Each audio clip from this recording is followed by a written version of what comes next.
합니다. 사실 오늘 내용이 조금 정신을 좀 차리셔야 되는데 오늘은 약간 공부하듯이 해야 됩니다. 왜냐하면 요한계시록 4장을 이해해야 나중에 뒤에 나오는 여러 가지 상징들을 이해할 수 있거든요. 그래서 오늘은 약간 괜찮으시면 적어가면서 하셨으면 좋겠고요. 또 성경 구절들을 찾아봐야 되는데 찾기 귀찮으니까 주보 이면에 제가 굳이 따로 찾아놨습니다. 그래서 함께 봐가면서 이해를 하시면 좋겠다 싶습니다. 우리 3장까지는 그죠? 교회론을 이야기한다 그랬습니다. 하나님께서 마지막 때에 찾으시는 교회. 어떤 이제 세대주의자들이나 이단들은요, 이 교회들을 7세대로 나누기도 합니다.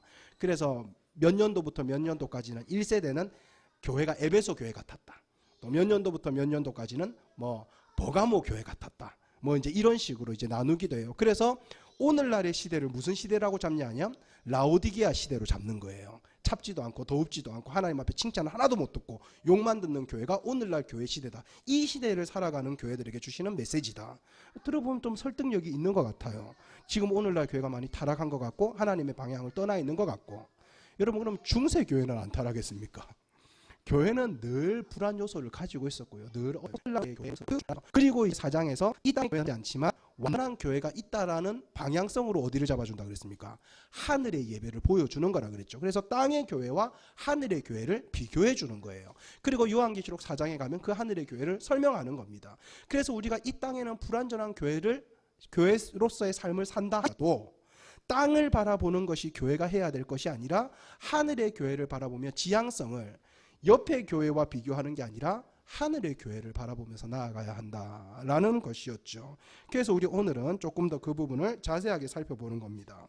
우리 1절에 보면 이렇게 돼 있어요. 이 일 후에 내가 보니 하늘에 열린 문이 있는데 내가 들은 바 처음에서 내게 말하던 나팔 소리 같은 음성이 이르되 이리로 올라오라 라고 한 거예요. 자, 요한이 올라갔겠습니다. 이리로 올라와라. 그러니까 요한이 이제 대기권과 성층권과 이런 거에서 이리 올라와라고 해서 진짜 올래? 알겠죠. 이리 올라와라 이거 뭐라고 하시네. 이후에 마땅히 일어날 일을 내가 너에게 보이리라. 내가 너에게 마땅히 일어날 일을 보여줄 게 있으니까 너는 이리로 올라와라고 한 거예요. 그러면 요한이 진짜로 올라갔어야 되는데 올라간 게 아니라 그 음성이 있고 나서 2절에 내가 곧 뭐가 되냐?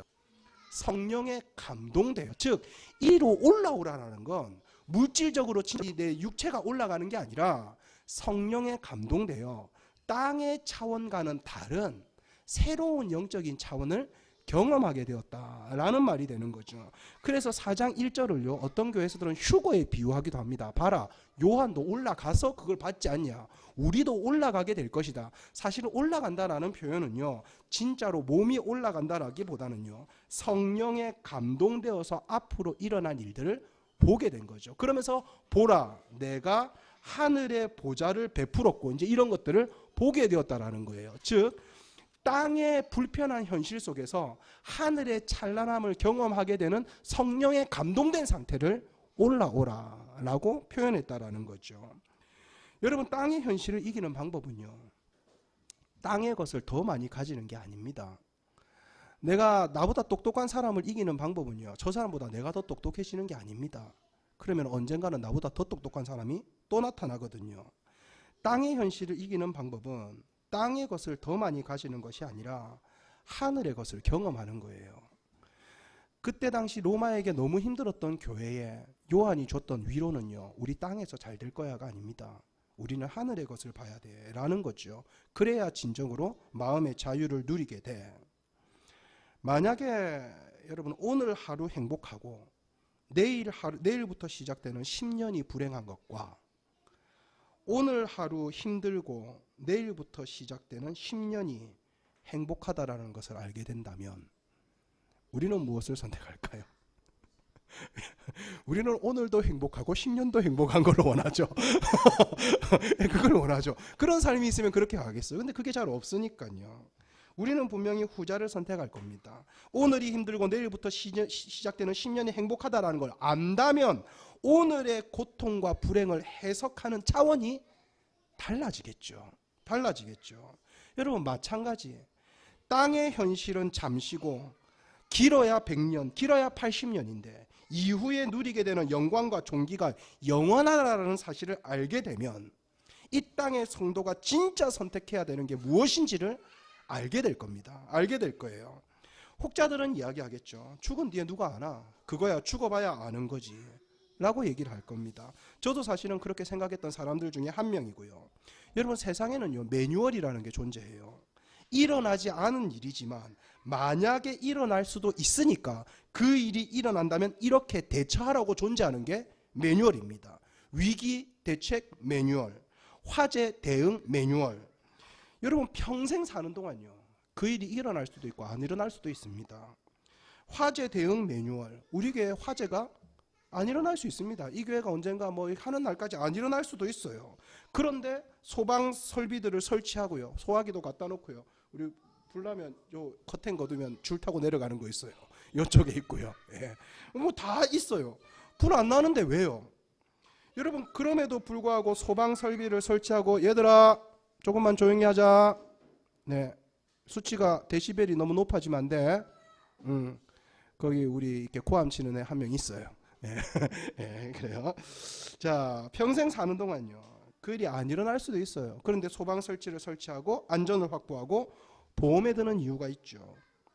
혹시라도 일어날 수 있기 때문입니다. 혹시라도 일어날 수 있기 때문에. 그거야 죽어봐야 아는 일이지. 만약에 죽었는데 혹시라도 진짜 천국과 지옥이 있으면 어떡합니까? 차라리 없으면 다행일 수도 있어요. 차라리 없으면, 물론 우리가 지금까지 신앙생활하는 게 좀 억울할 수는 있지만 없네? 이럴 수 있어요. 그럼 사실은 천국도 아니고 지옥도 아니니까요. 그냥 소멸되고 없어지면 차라리 다행이에요. 차라리 억울하지 않을 수 있어요.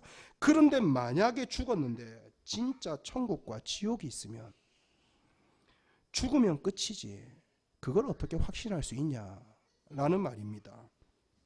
만약에 끝이 아니라면 불교에서 주장하는 윤회가 있든 기독교에서 말하는 내세가 있든 만약에 있으면, 만약에 존재하면, 누군가가 그 영혼에 대하여 경험하고 그 매뉴얼을 제공했다면 과연 그 매뉴얼을 환타지나 소설이나 망상처럼 여기고 이 매뉴얼대로 안 해도 돼. 왜? 안 일어날 건데 뭐. 이렇게 할 수 있느냐라는 거죠. 더구나 예수님을 믿는 교회 안에서 말씀이 절대적 진리의 가치라고 믿는 믿음의 사람들이 하나님의 말씀 속에 계시된 요한계시록, 그렇게 요한은 영원한 하늘을 경험한 다음에 그리스도인들이 알아들을 수 있는 언어로 땅을 이기는 방법을 가르쳐 준 겁니다. 결말을 아는 자는 현실을 두려워하지 않는다 라는 걸 가르쳐 준 거죠. 내일을 아는 자는 오늘 고통을 두려워하지 않는다라는 것을 알라고 이 매뉴얼을 준 거라는 거예요. 말했듯이 올라오라라는 말은 물리적인 위치를 말하는 게 아닙니다. 요한이 성삼위 하나님께로 이끌려서 영적인 계시를 봤다라는 거죠. 이 계시를, 중요한 거는 인간의 언어로 풀지 못한다라는 겁니다. 인간의 언어로 괜히 풀었다가는 오해가 생길 수 있으니까요. 그래서 예수님도 하나님 나라의 비밀만큼은요 인간의 언어로 설명을 못했습니다. 그래서 든 게 뭐예요? 비유죠. 사람의 언어로 너희에게 설명했다가 하나님의 나라에 대해서 오해가 생길까요? 내가 너희에게 비유를 든다. 천국은 마치 밭에 숨긴 보화와 같다. 천국은 마치 혼인잔치와 같다. 천국은 마치 신랑을 기다리는 신부와 같다. 천국은 마치 등불을 준비한 처녀들과 같다. 여러분, 이렇게 계속해서 비유를 든 거예요. 왜냐하면 괜히 설명했다가 오해가 생길 수 있고요. 하늘나라의 비밀을 설명하기에는 인간의 언어가 제한되어 있었기 때문에요. 말을 못하는 거죠. 그래서 영적 계시에 들어간다라는 거예요. 계시는 하나님께서 열어주시고 이끌어 보여주지 않는 한 아무도 접근이 안 되는 영역인데 요한은 그 새로운 영적 계시의 세계로 초대를 받은 거죠. 여러분, 이 일은 요한에게만 단회적으로 허락된 사건입니다.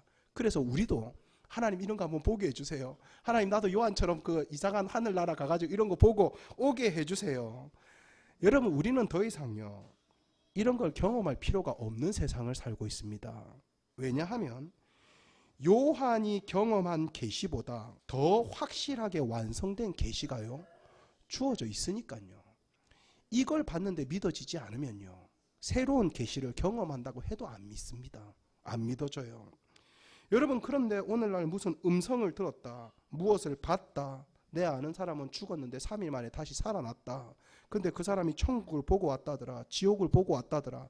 예전에 펄시콜레 박사라고 그 내가 본 천국이라는 책을 내가지고 굉장히 유명해졌던 목사님이 한 분 있어요. 그래서 뭐 천국에 갔던 이순신 장군도, 지옥에 갔던 이순신 장군도 있더라, 세종대왕도 있더라. 제가 그분들이 뭘 보고 왔는지는 모르겠습니다. 확실하게 뭔가를 보고 오시긴 보고 오신 것 같아요. 안 그러면은 확실히 이렇게 못 적으니까 뭔가를 보긴 보셨어요. 그런데 그건 천국이 아닙니다. 그건 지옥도 아니고요. 왜냐하면 예수님도 천국과 지옥을 인간의 언어로 못 푸셨거든요. 그런데 당신이 보고 온 걸 인간의 언어로 이해되게 설명을 해낸 거예요. 여러분, 그러면 그분이 뭘 보고 오셨는지 모르겠지만요, 천국은 아닙니다. 설명이 됐으니까요. 여러분, 하나님께서는 완성된 계시를 통해서 말씀하시지 그 외에 또 다른 방법으로 우리에게 뭔가를 보여주지 않으세요. 왜냐하면 또 다른 뭔가 계시를 보여줘야 한다면 이것이 완전하지 않다라는 뜻이 되니까요. 성경 66권이 완전하지 않으니까 또 뭔가가 필요한 거예요. 여러분, 그러면 우리가 이걸 왜 믿습니까? 믿을 이유가 없어지죠. 완전하지 않은 것을요. 이미 이제 우리가 봐야 할 것들을 다 봤고, 앞에 성도들이 다 봤고요, 믿음의 선배들이 다 경험했고요, 그걸 적어놓은 거예요. 그래서 삶의 답이 이 안에 있다. 그것을 네 삶에 어떻게 적용할 거냐의 문제지 새로운 걸 보려고 굳이 노력하지 않아도 된다라는 말입니다. 여러분, 그래서 요한이 하는 말이 이거예요. 이 일 후에 내가 보니 하늘에 열린 문이 있는데, 여러분, 이거 열린 문은 진짜일까요? 문학적 표현일까요? 이제 많이 조금씩 똑똑해지시는 것 같아요. 여러분, 천국의 문 이러면은 왠지 우리의 상상 속에서 구름이 있고요, 뭔가 성벽이 있고 어마어마하게 큰 문이 있어가지고 그 앞에 문지기가 어디를 들어가려고 하느냐 막 이러면은 귀인이 오셨다 막 이러면서 문을 열어라 막 이러면은 뭐 귀인은 뭐 그냥 들어갈 것 같은 그런 느낌이 들죠. 여러분, 당연히 천국에는요 문이 없습니다. 그럼 천국에 정문이 있고 후문이 있고 이래요? 천국에 문 없어요. 여러분, 당연히 실체가 아닙니다. 인간의 개념과 언어로 이해하자면 천국에 출입구가 있다라는 식으로 이해하기 쉬워요. 여러분, 천국엔 출입구가 없어요. 그럼에도 불구하고 왜 하늘에 열린 문이 있다라고 표현했을까? 여러분, 하늘에 열린 문이 있다라고 할 때 이 열린 문은요, 지금 요한 자기가 자기 언어로 표현하고 있는 게 아니에요. 창세기 28장에서는요 이스라엘 백성들이 자기의 조상이라고 믿었던 야곱이 이미 베델에서, 우리가 잘 알죠, 사닥다리가 있고 그 사닥다리를 통해서 뭐합니까? 천사들이 왔다 갔다 하죠. 그 천사들이 왔다 갔다 하는 장면을 보고 거기서 하나님의 엄청난 약속을 받게 되고, 그 약속을 받은 다음에 이스라엘 백성의 조상이었던 야곱의 이름이 바뀌어서 이스라엘이 되잖아요. 그 이스라엘 백성을 대표하는 야곱이 이런 말을 합니다. 야곱이 잠에서 깨어 이르되 여호와께서 과연 여기에 계시거늘 내가 알지 못했다. 여호와 하나님이 하늘 끝 저 멀리 어디 있는 줄 알았는데 그게 아니고 여호와 하나님은 여기에 계시구나. 이에 두려워하여 이르되 두렵도다. 이곳이요, 영어로 보면 this place입니다. 두렵다. 바로 여기, 바로 지금 여기가 두렵다. 왜냐하면 이곳은 다름 아닌 하나님의 집이요, 이곳은 하늘의 문이로다. 이렇게 표현을 했어요. 즉 야곱이 땅에 있었지만 하나님을 경험하고 하나님을 느꼈던 이곳이 바로 하나님의 집이고 하나님의 열린 문이다. 이렇게 표현한 거예요. 그리고 지금 요한이 내가 성령에 감동되어 어디로 갔다라는 거예요? 하늘의 열린 문으로 갔다. 이게 뭐냐면 물리적으로 이동했다라는 말이 아니라 여기서 마치 야곱이 사닥다리 환상을 봤듯이 내가 여기서 하나님이 보여주는 환상을 봤다라는 표현이 되는 거죠. 그래서 하나님의 집이라든지 하늘의 문이라는 표현은요, 어떤 건축물이나 어떤 문짝이 아니라 하나님의 임재의 상태를 말하는 겁니다.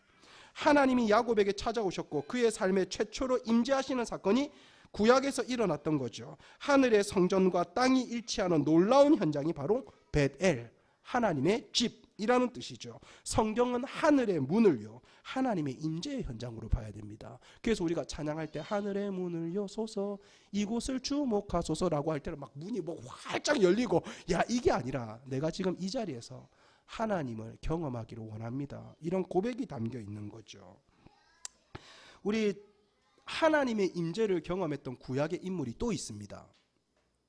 하나님의 임재를 직접 경험했던, 자기가 예배하고 제사하는 중에 하나님이 직접 내려오셨던, 예.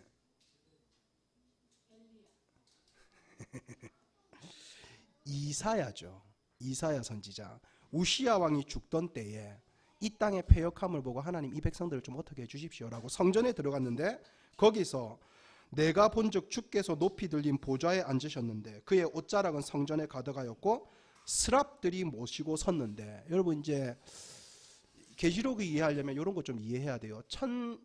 천사들의 묘사를 하는데 스랍이라고 불리는 천사들이 있고요, 그룹이라고 그라핌이라고 불리는 천사들이 있어요. 스랍이라는 천사들은 약간 군대적인 천사들이에요. 호위를 담당하는 군대적인 천사들이고요, 그룹은 뭐냐면 GROUP라고 해서 그룹이 아니라요, 그룹힘이라고 해서 찬양이라든지 거룩하다 거룩하다 이런 거 이제 막 칭송하는 이런 걸 담당하는 천사들이래요. 그래서 그룹과 스랍들이 있다라고 얘기를 하는 거죠. 네? 뭘로부터 호의를 하냐고? 그러니까 하나님께서 계시면 하나님 주의를, 하나님의 위엄과 하나님의 권위를 상징하는 거죠. 예를 들면 제가 어디 갈 때 내가 아무리 능력 있고 전능해도 내가 모르는 사람들에게 나 혼자 가는 거하고 주위에 성도님들이 한 100분 200분 딱 해가지고 이렇게 같이 가는 거하고 그 위엄과 권위가 뭐예요? 다르게 느껴지겠죠. 그래서 사실은 주위에 그 스랍들이 있다라고 할 때는요, 하나님의 권위와 위엄을 상징합니다. 사실은 이사야가 이걸 경험한 거예요. 그런데 그 스랍들의 모양을 표시하는데 각기 6날개가 있어 그 둘로는 자기 얼굴을 가리었고 둘로는 자기 발을 가리었고 둘은 날며 서로 불러 이르되 거룩하다 거룩하다 거룩하다 만군의 여호와여 그의 영광이 온 땅에 충만하도다. 우리가 천사 날개가 두 개인 걸로 알고 있었죠. 실질적으로 이사야는 묘사하기를 6개로 묘사를 했어요. 2개는 얼굴을 가리고요, 2개는 발을 가리고요, 2개는 날면서 뭡니까? 거룩하다 거룩하다 거룩하다 만군의 여호와여 그의 영광이 온 땅에 충만하도다. 요한계시록 오늘 읽었던 4장 8절 보십시오. 내 생물이 하는 말이 뭡니까? 거룩하다 거룩하다 거룩하다 주 하나님 곧 전능하시니여 이제도 계셨고 장차 오실 이시라. 똑같은 말을 하잖아요. 영원한 하나님에 대해서 똑같은 말을 하잖아요. 즉 지금 요한이 말하고자 하는 건 내가 구약의 이사야가 봤던 그 하나님의 임재와 똑같은 것을 경험하고 있다. 즉 우리가 바라봐야 할 하나님은 너희들이 구약에 바라봤던 그 하나님과 똑같은 하나님이다. 이걸 말하고 싶었던 거죠. 즉 하늘의 성전이 지금 지상의 성전에 내려와 있다라는 거예요. 하늘의 성전과 지상의 성전은 분리된 게 아니라 여호와 하나님을 바라볼 때 하늘의 성전이 지상의 성전으로 내려온다라는 거죠. 그 하나님의 지상 성전을 신적인 영광으로 충만하게 표현할 때 천사들이 우리를 둘러서 거룩하다 거룩하다 거룩하다 칭송하는 의미로 연결을 시킨 거예요. 여러분, 그런데 여기서 더 중요한 건 요한복음 2장에서는요 구약시대 사람들은 눈에 보이는 물질적인 성전이, 즉 눈에 보이는 건물로서의 성전이 하나님의 임재의 상징이라고 생각했어요. 그런데 요한복음 2장에 가면 예수님께서 뭘 하냐면 이제부터는 내 몸이 성전이다 라고 말하기 시작한 거죠. 너희가 이 성전을 헐라 내가 사흘 동안 일으키리라. 유대인들이 이르되 이 성전은 46년 동안 지었거늘 네가 3일 동안 일으키겠다 하느냐. 예수님은 성전된 자기 육체를 가리켜 말씀하신 것이라. 죽은 자 가운데서 살아나신 후에 제자들이 말씀하신 것을 기억하고 성경과 예수께서 하신 말씀을 믿었더라. 그리고 예수님께서 요한복음 10장에 가면 이제 자기를 뭐라고 표현하냐면 내가 하늘의 문이다, 내가 양들의 문이다. 즉 옛날에는 성전 건축물과 야곱이 왔다 갔다 하는 그런 것들을 뭔가 하늘의 문이라고 생각했는데 예수님께서는 이제 뭐라고 얘기했냐면 이 땅의 교회와 하늘의 교회가 연결되는 그 문, 그 성전의 통로는 오직 예수 그리스도 한 분이다 라고 묘사를 한 거죠. 따라서 요한계시록 4장에서 하늘의 문이라고 말할 때는 실제로 있는 문이 아니라 하나님의 임재를 나타내는 것이고, 하나님의 임재로 나아가기 위해서는 반드시 통과해야 되는 이름이 있는데 그 이름이 뭐냐면 양의 문 대신 예수 그리스도다. 그 예수 그리스도를 통하여 하늘의 예배가 땅의 예배 가운데 임하게 될 거야 라고 설명을 한 것이다 라는 거죠. 그렇게 요한이 경험한 것은 성령에 감동되는 겁니다. 내가 성령에 감동되어 보라 하늘에 보좌를 베풀었고 그 보좌 위에 앉으신 이가 있는데 앉으신 이의 모양이, 이제 우리는 보좌 이러면 뭔가 의자에 누가 앉아 있는 거예요. 그런데 이 앉아 있는 분의 모양이 벽옥 같고 홍보석 같고 또 무지개가 있어 보좌에 둘렀는데 그 모양이 녹보석 같더라. 이러면 사람이 뭐같이 생긴 거예요? 돌덩어리 같이 생긴 거예요. 반짝반짝거리는 돌덩어리처럼 좀 이상하잖아요. 결국은 이것도 뭐겠습니까? 문학적인 표현이겠죠. 즉 로마 사람들은 알아듣지 못하지만 구약과 어떤 율법에 정통했던 그리스도인들은 알아들을 수 있는 그런 표현이겠죠. 여러분, 하늘의 보좌는 실제로 큰 의자라기보다는 하나님의 통치와 주권을 상징하죠. 성경에는 나중에 큰 두 개의 보좌가 나옵니다. 하나는 아까 얘기했던 하늘에 펼쳐진 보좌고요. 이제는 요한계시록 13장에 넘어가면 보좌가 하나 또 나오는데 이 보좌는 뭐냐면 짐승의 보좌입니다. 12장에서 666을 이야기한 다음에 그 보좌가 짐승의 보좌라고 얘기를 해요. 그런데 666은 나중에 게마트리아라는 셈법으로 풀면 케사르 네로라고 나온다 그랬죠. 이거는 나중에 푸는 걸 여러분과 함께 나눌 겁니다. 케사르 네로라는 건 뭐냐면 네로 황제예요. 즉 로마 황제의 보좌가 있고 또 하나는 하나님의 통치의 보좌가 있어. 너희들은 누구의 통치를 따르고 있냐? 라고 도전을 하는 거예요. 그래서 두 개의 보좌를 존재시키는 거죠. 여기서 하늘의 보좌라는 건 하나님의 통치와 임재를 말하는 거예요. 여러분, 하나님 요한계시록 전체의 드라마는요, 하나님의 통치와 사탄의 통치, 즉 이 두 극단적인 통치 속에서 진짜 주권을 가진 이가 누구시고 두 보좌의 묘사를 통해서 말하고자 하는 건 누가 궁극적으로 승리하고 누가 궁극적인 통치의 권한을 가졌는지, 누가 절대적인 능력을 가진 역사의 주인인지, 그리고 너는 누구를 따를 것인지에 대하여 도전하는 거예요. 하늘에 있는 보좌라는 말은 이 땅에 임금들이 앉아있는 보좌 위에, 보좌들보다 더 위에 하나님의 보좌가 있다, 하나님의 통치가 있다라는 말이 되는 거죠. 여러분, 우리가 나눴던 추보 2면에 보면요, 요한계시록 에스겔서 1장 28절이 있을 겁니다. 그 사면 광채의 모양은 비 오는 날 구름에 있는 무지개 같으니 이는 여호와의 영광의 형상의 모양이라. 자, 보좌에 무지개가 있었잖아요. 금방, 그죠? 요한이 본 것에 보면요. 그리고 에스겔서가 이야기하면서 보좌에 무지개가 있는데 이 무지개는 여호와의 형상이라라고 설명한 거죠. 여러분, 에스겔서는 오늘 바벨론에게 포로로 잡혀갔을 때, 즉 이 땅의 절대적인 주권과 통치가 바벨론에게 있다라고 믿었던 바벨론의 통치에 유다 백성들이 굴복당하고 포로로 잡혀가고 하나님의 보좌의 상징인 성전을 잃었다라고 생각할 때 하나님이 에스겔이라는 선지자에게 뭡니까? 환상을 보여주신 거예요. 이 나라는 끝나지 않았어. 하나님의 나라는 영원하다. 마른 뼈와 같은 나라도 살아날 수 있다라는 걸 보여주신 환상 같은 거죠. 그러면서 우리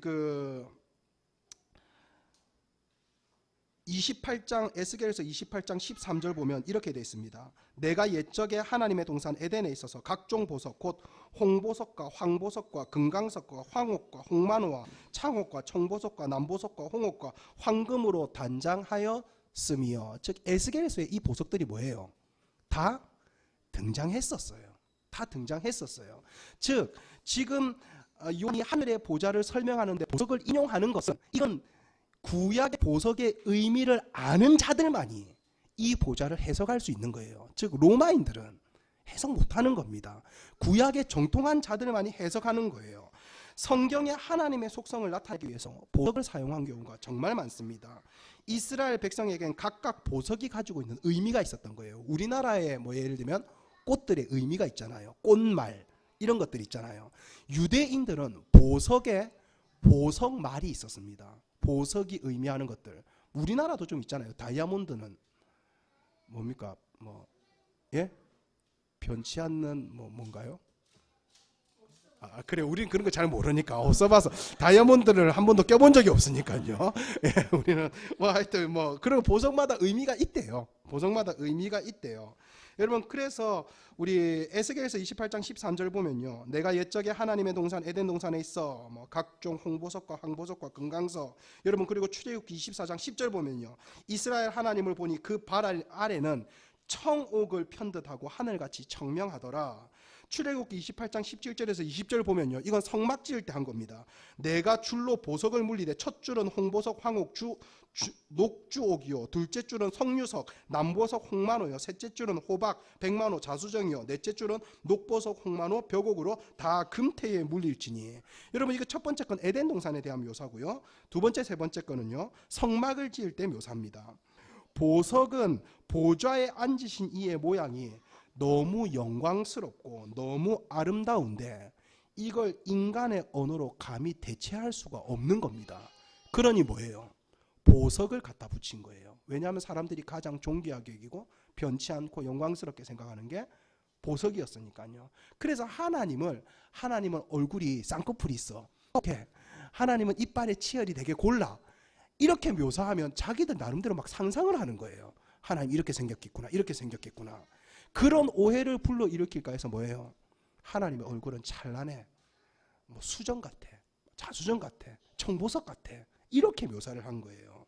벽옥은 빛이 통과해서 비추는 투명한 수정의 일종으로서 하나님의 완전한 거룩을 유대인들의 전통 속에서 상징해 왔습니다. 홍보석은 불타는 듯한 붉은 보석으로 하나님의 정의를 상징했습니다. 보좌에 둘린 무지개는 녹보석 같다라고 되어 있는데, 녹보석은 유대인들에게 의를 상징했어요. 요한은 거룩하신 하나님, 정의로우신 하나님, 그리고 동시에 은혜를 베푸시는 하나님을 땅의 교인들에게 보여주고 싶었습니다. 이 모든 것이 하나님의 보좌에 다 나타나 있었죠. 요한은 굉장히 구체적으로 하나님의 여러 가지 성품을 본 겁니다. 여러분, 예배는요, 하나님의 성품을 알아가는 것이 예배입니다. 우리가 말씀을 읽는다, 말씀을 보고 하나님을 만난다라고 할 때는 말씀 속에 하나님이 영범하다 이렇게 나타나 주시는 게 아니에요. 말씀 속에서 내가 누구인지를 깨닫고요, 하나님이 누구인지를 깨닫는 것, 이것이 하나님을 만난 거예요. 즉 말씀 속에 나타난 말씀을 통하여 하나님이 자기를 소개하셨어요. 이게 뭐냐면 계시라는 겁니다. 하나님이 어떤 분인지를 나타내신 거죠. 그 말씀 속에서 하나님이 자기를 소개한 이 하나님을 깨닫게 되는 것, 하나님의 성품을 알게 되는 것, 우리는 이것을 하나님을 만났다라고 표현하는 거죠. 예배는 하나님의 성품을 이해하는 것으로 시작이 됩니다. 그 하나님을 깨달으면 우리가 그 하나님을 만났다라고 표현하는 거죠. 예배는 예배자가 하나님이 누구신지를 제대로 아는 것으로 충분해지는 거죠. 하나님이 어떤 분이신지를 제대로 이해한다면요, 없어요. 그래서 이 경배를 영어로 뭐라고 부르냐면 worship이라고 부르죠. worship이라는 단어에서 파생된 게 뭐냐면 worth라는 단어입니다. 가치라는 뜻이죠. 최대의 가치가 어디 있느냐? 참된 예배는 예배드리는 대상의 가치를 인정하는 데서 시작이 됩니다. 땅의 현실, 득세하는 폭과 힘든 세상살이 가운데서 자신은 한없이 연약해 보이고 할 수 있는 게 하나도 없어요. 앞길은 막막합니다. 그런데 하나님은 요한에게 그 앞길을 해결해낼 수 있는 땅의 것들로 채우는 게 아니라 제일 먼저 하는 게 뭐냐면 예배로 요한을 부르신 거예요. 영적 침체에서 빠져나오기 위해서 가장 먼저 해야 될 일은 네 환경의 문제가 해결되는 게 아니라 네가 먼저 하나님을 바라보는 것이다. 하나님이 어떤 분인지 다시 상기하는 것이다. 너희들이 지금 이 로마의 포로 생활 가운데서 진짜로 필요한 건 로마에서 해방되는 게 아니라 그 바벨론 포로 생활 가운데 유대인들이 하나님을 바라봤듯이 지금 로마의 상황 속에서 교회가 해야 될 일은 로마에서 해방시켜 주십시오가 아니라 먼저 하나님을 바라보는 것이다 라는 답을 내놓은 것이죠. 그분의 임재를 경험하는 일이다. 예배의 감격을 회복하면 영적으로 다시 살아나기 시작할 것이다. 성도가 예배를 통해서 가장 먼저 바라야 할 것은 현장도 현실도 괴로움도 상황도 형편도 아닙니다. 성도가 예배 가운데 가장 먼저 바라봐야 될 것은요, 하나님입니다. 이건 현실의 문제를 외면하라는 게 아니에요. 현실을 직시해야 됩니다. 하지만 현실을 직시하고 나면 도망가고 싶어지잖아요. 피하고 싶어지잖아요. 그 현실을 직시하고 도망가지 않게 만드는 용기가 예배에서 나옵니다.